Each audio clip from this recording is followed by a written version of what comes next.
We're Liz and Dennis, full-time RVers who've lived life on the road since 2017. After spending 11 months abroad RVing Mexico, we're back in the USA, embarking on an all-American RV trip through Michigan. This week, we make it to Kentucky, where we try our hand at cave spelunking. I'm like next level excited right now. Get to know Kentucky's famous spirit, bourbon. And get in touch with Kentucky's farmland. Welcome to Kentucky. Yeah, that's happening. As soon as we turn the camera on. We actually traveled through Kentucky our first trip out. We weren't vlogging then, but we absolutely enjoyed our time here, and we're really excited to come back and be able to share these experiences with you. And one of our favorite experiences we had during our whole trip was going spelunking in Hidden River Cave in the city of Horse Cave. The area in the southern part of Kentucky, home to Mammoth Cave National Park, is known for having incredible cave systems. We're going to be going on an off-trail course today with a guide, and they're going to take us spelunking through a cave. I'm like next level excited right now. I'm a little nervous, even though I know it's nothing to be nervous about, but it's just fun. It's an adventure.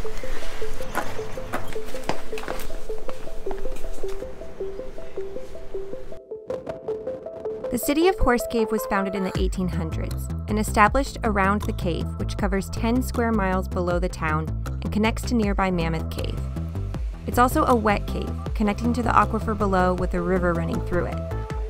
In the 1900s, Hidden River Cave became the primary drinking water source and provided hydroelectricity for the city of Horse Cave. But sadly, residents in the area also used the cave for dumping sewage, eventually leading it to close in 1943 and earning this cave the title of the most polluted cave in the world. In the 1980s, conservation efforts helped clean up and bring back tourism to the area. And now, Hidden River Cave is revered as the greatest cave restoration success story in the United States. Tourists can now explore Hidden River Cave on or off path year-round, walking across the world's longest underground swinging bridge and stepping inside Sunset Dome, which is over 150 feet tall.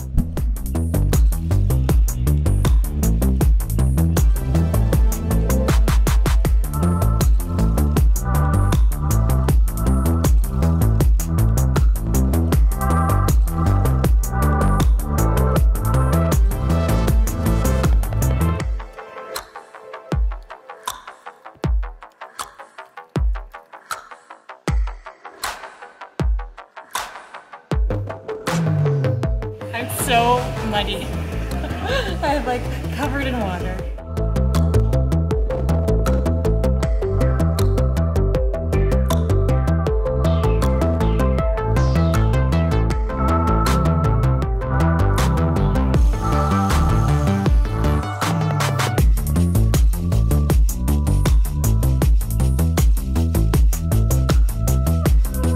The water levels were low during our visit in June. Spring rains often flood the cave, making it completely unpassable. The off-path tour is an adventure and required us to crawl, jump, and wade through the water on a number of occasions. Our guide, however, always led the way and made sure everyone in the group felt safe and comfortable. 3, 2, 1.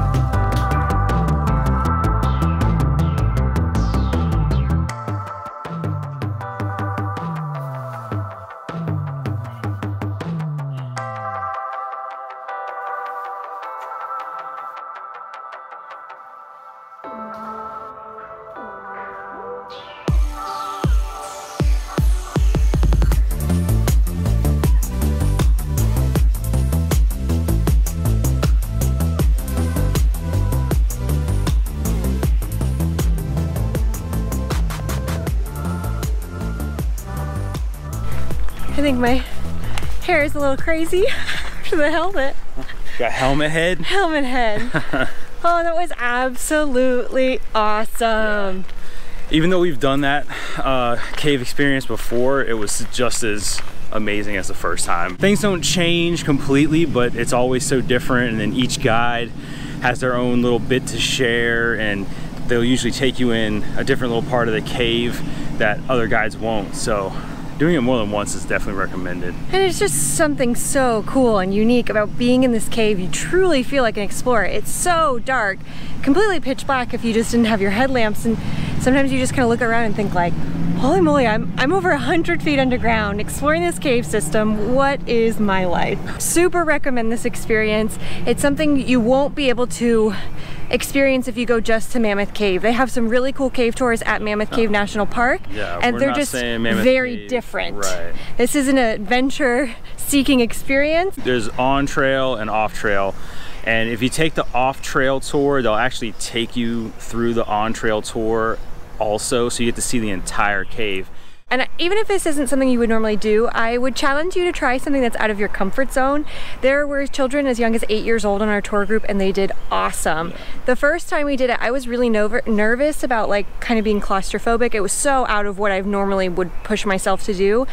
And I had a blast so much that we came back and did it again, and I loved it even more this time. So sometimes it's good to challenge yourself and try new things, even though it might be hard at times. It's a new awesome experience that you might end up loving. So push yourself. If you're coming through Kentucky, definitely make this be a stop. So awesome. But now we need to shower and clean up because we are so muddy and so wet. Perks of having an RV on this trip: when you're done, you don't have to bring a change of clothes because your change of clothes is with you. So now we get to shower and be truly clean. What we need to figure out though is where we're gonna throw all this wet, muddy stuff. My feet are soaked. Oh my god. Woo! Wrinkly. I feel better now though.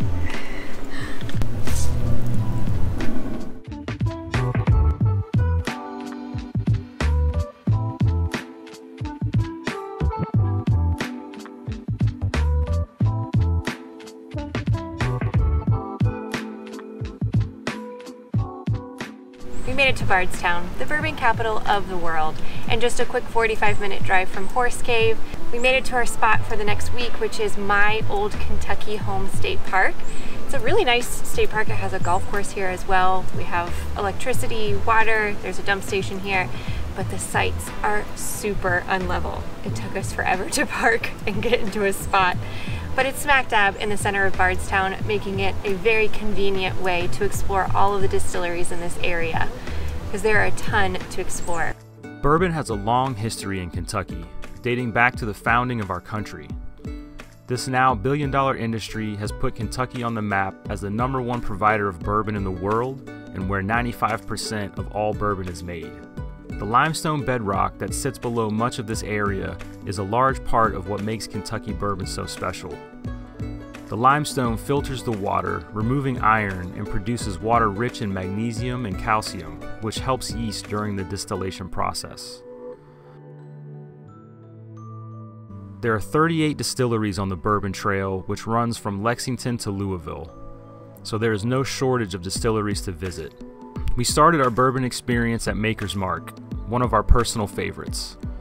Maker's Mark was founded in 1953 by Bill Samuel Sr., who was set on creating a smoother, sippable bourbon for sophisticated palates.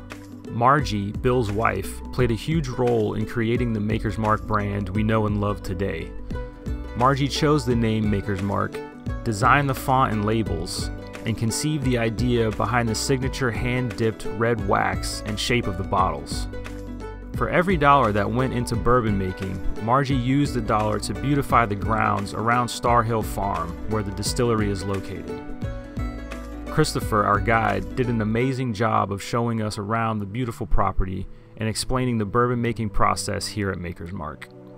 Oh, it smells so good in here. Oh, that's our angel share you're smelling. Maker's Mark is all about consistency, with each small batch having the same flavor, smoothness, and finish. They don't marry barrels to accomplish this, but hand rotate the casks between rickhouse levels as they age, tasting each cask to determine its maturity. Their barrels age anywhere from 5 to 7 years before bottling, and then hand dipping each bottle they sell. You get to dip, babe. Alright. Safety glasses. 4 fingers right on the front label, Okay. thumb through the back barcode. dip down, go about a ½ inch past that notch to about there. Okay. You'll bring it out, turn it level, do 2 quick spins with both hands, and then sit it down. Did you get all that? That. Perfect. Straight down. Straight down. And Bring it out on its side. Side. 2 quick spins. 1, 2. Sit it down. And now it's going to drip and dry. Look at it. You got 3 runs already. Killer. Makers Select barrels are aged using a special wood finishing process, where a mixture of 10 wood staves are added during a second cold barrel aging. The near endless combination of 5 stave flavor profiles allows hotels, restaurants, bars, and bottle shops to create their own custom barrel, making it a truly unique expression of Maker's Mark that can only be found in their locations. And keeping Margie's tradition, Maker's Mark continues to beautify the property with art installations including The Spirit of the Maker by Chihuly, which gives homage to the angel's share during the barrel aging process. Now to the tasting. You'll literally get your nose up into the glass. When you smell it, have your mouth open. It does change the way that it smells. Now I want your whole tongue, all your taste buds coated in bourbon. Hold it for 5 seconds and then swallow. It is actually, for a bourbon, it's a very mellow, very sweet, very easy sipping bourbon.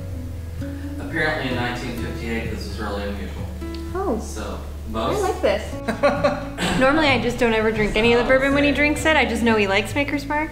But I actually enjoy this. I don't think I've ever had it before. The next day, our friend Mike joined us for a tour and tasting at Barton 1792 Distillery, the oldest fully operating distillery in Bardstown, founded in 1879. Barton is in the heart of Bardstown, making it a popular place to learn about how bourbon is made. To legally be called bourbon, the spirit must be made with at least 51% corn and aged in new charred oak barrels. Barton uses roughly 50 acres of corn per day, as well as truckloads of rye and malted barley. The grains are coarsely ground in a hammer mill, then cooked in water with yeast, which helps turn the sugars into alcohol during fermentation. Bourbon is distilled twice before it's placed in the cask to age. The product after the first distillation is often referred to as white dog or moonshine, rating as high as 140 proof. White dog. Sweating.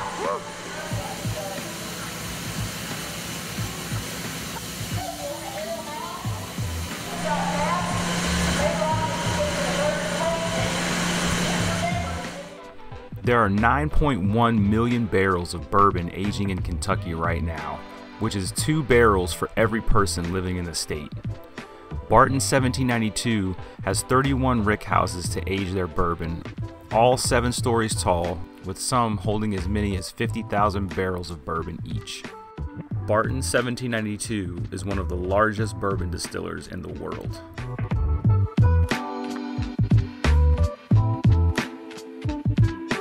So we take 3, 4, 5, 6-year-old barrels and marry them together to get the flavor of this very old Barton. Next one that you're going to taste is our 1792. So I want you to taste it first. This is aged 8 to 10 years. Now that you've tried it, there's a piece of candy. That candy store turned 100 years old this year. Been in the same family all that time in the same location in Louisville, Market Street. Once you've got that rich chocolate in your mouth, you need to swallow some of it down. You're gonna like this. Oh, that's a lovely pairing. We visited this candy store our first trip through Louisville. There's 3 ways we recommend that you drink.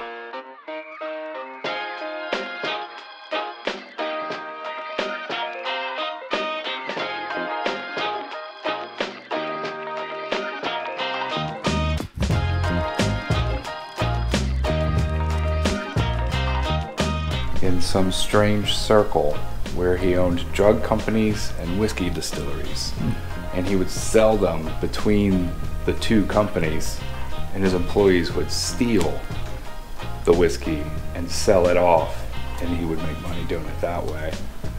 They busted him anyway. So And he ended up meeting F. Scott Fitzgerald after he got out of jail, and it's believed that they wrote The Great Gatsby, the main character in it, after him. Really? Yeah. how cool is that? This is a really cool Slide museum. Yeah, this is awesome. Definitely come to the museum just to learn more about the history behind bourbon and whiskey here and the important role it's played literally since our country's inception.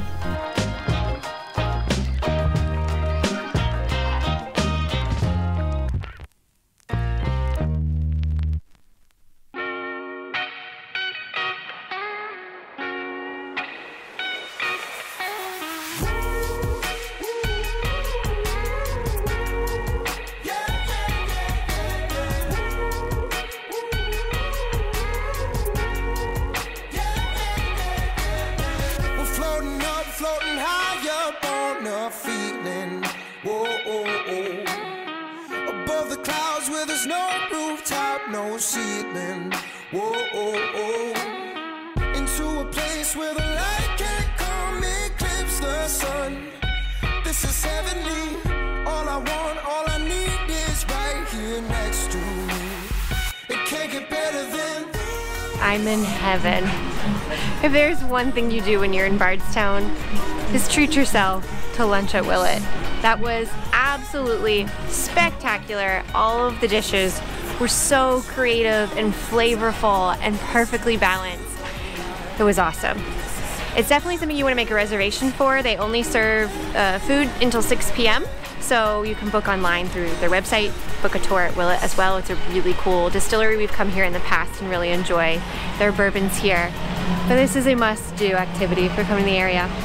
Generally speaking as well, just so you know, it's a good idea to always make reservations for any of the tastings or tours that you want to take with any of the distilleries, especially right now due to COVID hours.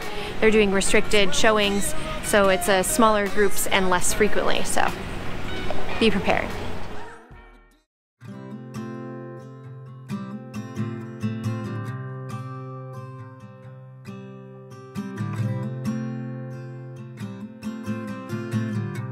Our last stop for our stay here in Kentucky is exploring the backbone, I think, of what makes Kentucky the state that it is, which is its farmland. 50% of Kentucky is made up of farmland. While the majority of that is corn and soy, there are hundreds of farmers throughout the state that are raising a variety of crops in addition to raising animals. And we came to a special farm today that's a part of the Harvest Host Network, which allows us to camp at their farm and get a look at their pasture-raised pork farm. They're a small farm here that raises pork on pasture, meaning the animals actually eat grass instead of just eating grain. And it's done in a very specific manner so that it's sustainable for the environment and it also promotes animal welfare. They send all of their meat to be processed by a USDA processor, so that is done off-site, but they're creating an incredible environment for these pigs to thrive while they're alive. And it's so cool to see how it's done. I feel like a lot of Americans, really the majority of the world, is really disconnected to where our food comes from.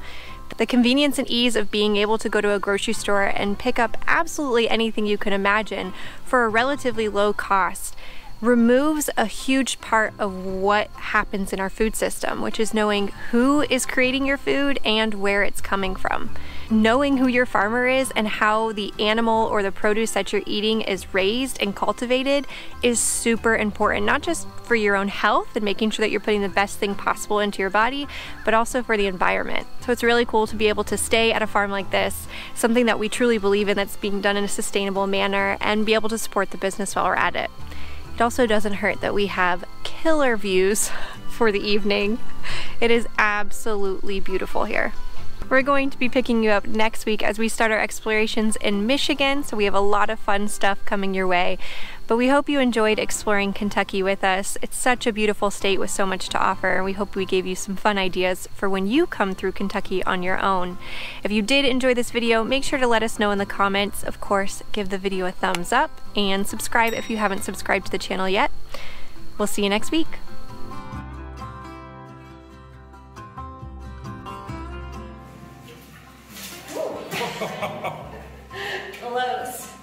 It's like lingerie. It's only supposed to stay on for a few minutes. Kentucky hug. Kentucky hug. That's nice.